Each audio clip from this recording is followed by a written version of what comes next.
A man posing as a taxi driver who kidnapped and raped a woman at his Plymouth home has been jailed for 18 years. Yuseab Woldeab convinced a 28-year-old woman he was a taxi driver before attacking her in April 2022. Woldeab was convicted on 2 charges of rape and 1 of kidnap. He was jailed for 13 years for 1 rape, 12 years for the second rape and 5 years for the kidnap. All the sentences will run concurrently. The judge said Woldeab was dangerous and also gave him an extended 5-year jail term on top of the 13 years. Judge Peter Johnson said the Home Office would decide if he would be deported.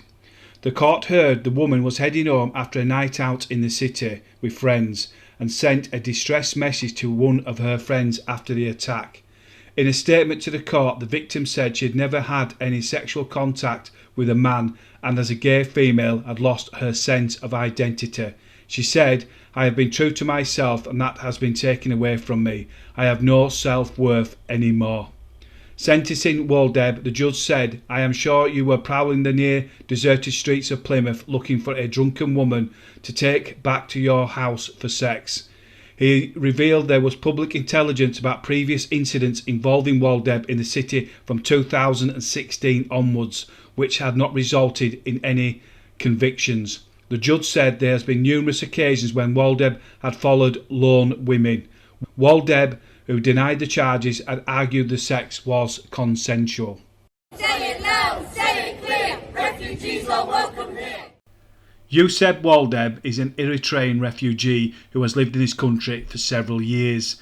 Whether he was a legitimate refugee, I really don't know. I do struggle with the fact that he is an actual refugee in the respect of Eritrea, because we are seeing a lot of these men coming over from Eritrea not as necessarily as refugees but as illegals / asylum seekers. So I personally think he is an asylum seeker and he might have been given refugee status. I don't really know, but again, I'm not 100% going to go along with the mainstream narrative with the fact that he's a refugee. I just don't believe that. I do find it quite disturbing that the judge alluded to the fact that he was under some suspicion previously for following lone women home and nothing was done about it. Again, it's up to the Home Office whether this gentleman gets deported. Only time will tell, but don't hold your breath. This case was an exceptionally concerning and disturbing case because of the fact you had a young female who was on a night out and you had a calculated predator who was out that night clearly looking for only one thing. He has watched the victim, he has waited for his perfect moment to then pretend to be a taxi driver and take her back to an address where he's committed some of the most horrendous offences against this young lady. The CCTV starts off with the defendant sat in his vehicle. The defendant has come from his home address and is driven through the city centre. You have the victim who is then walking down Union Street after a night out. The CCTV here shows the defendant driving down Union Street and the victim in the circle. And as you watch it, the defendant puts his brake lights on and slows down right next to the victim. The victim is the young lady in the circle.